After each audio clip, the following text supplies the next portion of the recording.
Isang mapagpalang araw po ng Huwebes sa inyong lahat mga kapatid. Huwebes po ngayon sa loob ng 22 linggo sa karaniwang panahon. Pinabati po namin ang mga viewers, followers, and supporters of our daily gospel reflection. Gayon din po ang mga deboto ni San Antonio ng Padua, mga benefactors po na tumutulong sa pagkataguyod ng Dambana ni San Antonio, sentro ng debosyon kay San Antonio sa Pilipinas, dito po sa bayan ng Pila. Kami po ay nagpapasalamat sa inyo. Sana po ay nasa ligtas kayong kalagayan, ipagdasal po natin ang isa't isa. At muli, welcome sa ating daily gospel reflection. Sama-sama po nating pagnilayan ang mga salita ng Diyos mula sa mabuting balita para sa araw na ito.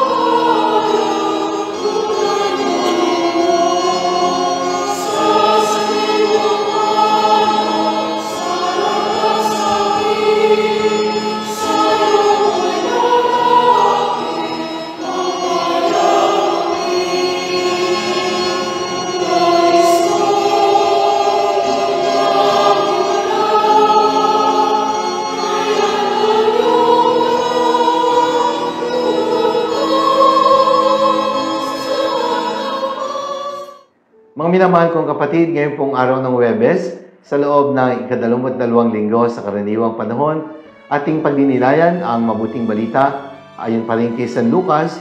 Ito po ay mula sa 5 kabanata, mga talata 1 hanggang 11. Ang pamagat po ng pagdinilay na aking ibabahagi ngayon ay nagsasabing, with Jesus, a limit situation can be a moment of grace. Mga kapatid, marahil sa buhay ninyo, sa inyong mga naging karanasan, ay dumating po kayo sa punto ng inyong buhay na tila nagawa na ninyo ang lahat. Hindi naman kayo nagsayang ng oras. Ginamit naman nyo ang inyong galing, talino at lakas, pero sa huli, parang kulang pa rin. Parang walang nangyari. Dumating ka na sa punto ng buhay mo na parang wala ka nang ibang magawa pa, sapagkat ang totoo, nagawa mo na ang lahat. Kaya magbabakasakali na lang sa ibang pagkakataon, maghihintay ng ibang panahon na makasakali yung hindi umubra ngayon ay umubra na sa mga susunod na pagkakataon. Nagpagod ka pero walang nangyari. Hindi ka naman nagkulang pero bakit parang kulang na kulang pa rin ang iyong nagawa. Mga kapatid, ang karanasan pong ito ay hindi naiiba sa naging karanasan ni Pedro at ng kanyang mga kasamang mangingisda sa ating mabuting balita. Magdamag po silang nagpagod, nagpuyat para manghuli ng isda. Subalit pagbalik nila kinabukasan sa pampang, wala silang huli. Kaya ano ang magandang gawin?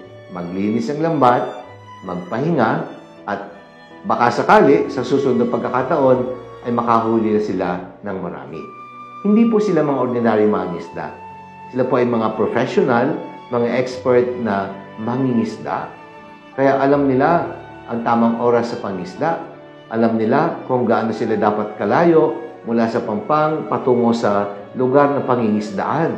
Pero sa kabila ng lahat, nagawa naman ang dapat gawin. Pagbalik nila, wala silang huli.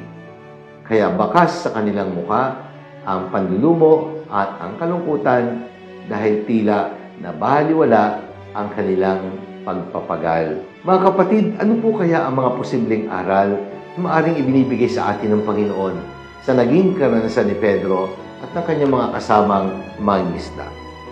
Una, itinuturo sa atin, we are not always in full control of life situations. Hindi sa lahat ng pagkakataon, ang iyong galing, ang iyong expertise, ang iyong mga nalalaman, ang palaging solusyon sa iyong mga suliranin sa buhay. Gaano man tayo kagaling sa ating mga ginagawa, anuman ang talentong taglay natin na hindi naman natin hinahayaang mabaliwala sapagkat kumikilos naman tayo ayon sa ating kakayanan, palaging may limitasyon ang ating magagawa. Palaging may hangganan. We can do our best, but sometimes our best will not be enough. Palaging may limitasyon sa magagawa ng tao. We can only do so much.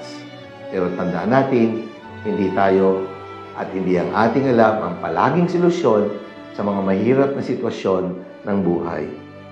Even the best doctor in the world possibly would come to a point in his professional career na sasabihin sa pasyenteng malubha ang karamdaman na gawa na po namin ang lahat.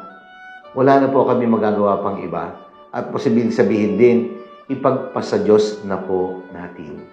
Because with God, all things are possible. And a limit situation can be a moment of grace. Kaya, yun po ang unang itinuturo sa atin. Hindi natin kontrolado palagi ang mga sitwasyon sa buhay. Pangalawa, do your best and leave to God the rest. Ginawa na ni Pedro ang lahat, subalit sa huli, tila kapos din.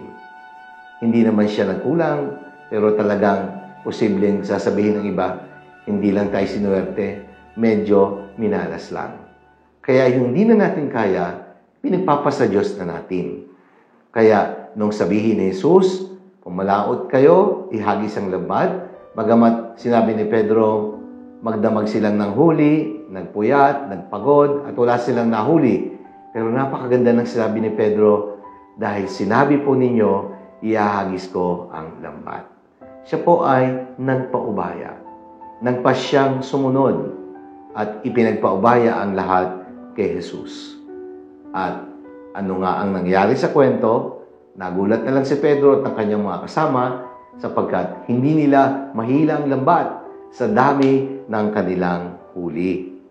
Inilagay ni Pedro ang kanyang pagtitiwala sa kamay ni Jesus, kung kaya't ang bunga ay malinaw na gantimpala.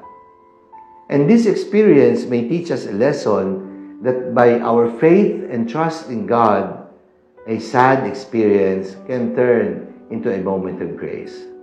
Sabi nga po sa title ng reflection, with Jesus, a limit situation can be a moment of grace. When our human power ends, the power of God sustains because He provides for all the things that we need. At ang pangatlo, in limit situations, God makes us aware of our unworthiness so we can embrace the life that He offers. Ang ganda po, no? In limit situations, God makes us aware of our unworthiness so we can embrace the life that He offers. Sapagkat nang si Pedro po ay pagkalooban ng himala na makahuli ng napakaraming isda, sinabi niya kay Jesus, lumayo po kayo sa akin, Panginoon, sapagkat ako'y isang taong makasalanan. Peter was made aware of his sinfulness.